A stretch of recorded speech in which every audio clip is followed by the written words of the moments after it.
আসসালামু আলাইকুম। আজকে চলে আসলাম ফিশারির পারে।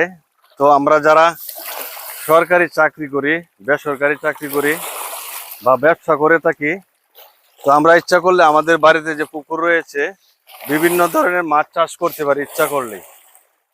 তো আমরা সবাই মাছ চাষ করব, আর মাছ চাষ কিন্তু অনেক লাভবান। বিভিন্ন ধরনের মাছ রয়েছে এখানে। এখানে শিং মাছ আছে, তারপরে তেলাপিয়া, নাইলুটিকা বলে, তারপরে আরো মিশ্রিত অনেক কিছু মাছ রয়েছে। মূলত তেলাপিয়া মাছটাই চাষ করা হয়েছে। তেলাপিয়া মাছ কিন্তু অনেক লাভবান, কয়েকদিনেই বড় হয়ে যায় মাছটা। তো আমরা যারা গ্রামে আছি বা শহরে আছি, শহরে থাকলে হয়তো পুকুর নেই, যদি থেকে থাকে তাহলে কিন্তু আমরা মাছটা চাষ করতে পারি। আর গ্রামের মানুষ অবশ্যই আমরা মাছ চাষ করব। আমাদের পুকুর অনেক পতিত পড়ে আছে অনেক জায়গায়, তা আমাদের পুকুরগুলো যেন পড়ে না থাকে। আমি সবার প্রতি আহ্বান করব, আমরা যেন মাছ চাষ করে এবং অন্যকে আগ্রহ করি।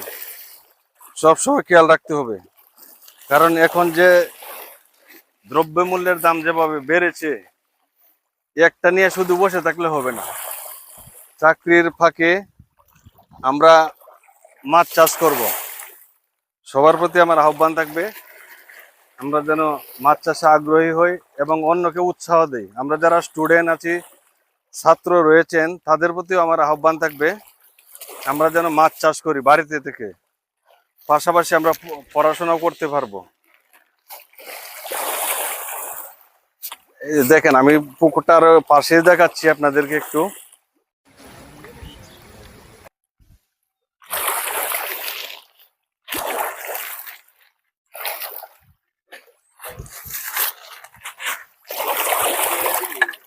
চাষ আসলে অনেক লাভবান। আমরা যারা পুকুরে আসলে মাছ চাষ করি তারাই কিন্তু জানে, আমরা যারা না করি তারা কিন্তু আসলে বিষয়টা অনেকেই বুঝি না যে কিভাবে করতে হবে। যারা আছেন ফিশারি করে তাদের কাছ থেকে পরামর্শ নিয়ে অবশ্যই অবশ্যই পরামর্শ নিব, যেন আমাদের পরবর্তীতে লস না হয়। সেই দিকে খেয়াল রেখে আমরা সব বিবেচনা করব। পাশাপাশি আপনি মৎস্য কর্মকর্তাকেও, আপনার পুকুরে যদি বেশি পরিমাণ মাছ থাকে তাহলে আপনি ওনাকে ডেকে আনলে দেখাইতে পারেন, উনিও আসবে। তো সবাই ভালো থাকবেন, সুস্থ থাকবেন। আসসালামু আলাইকুম।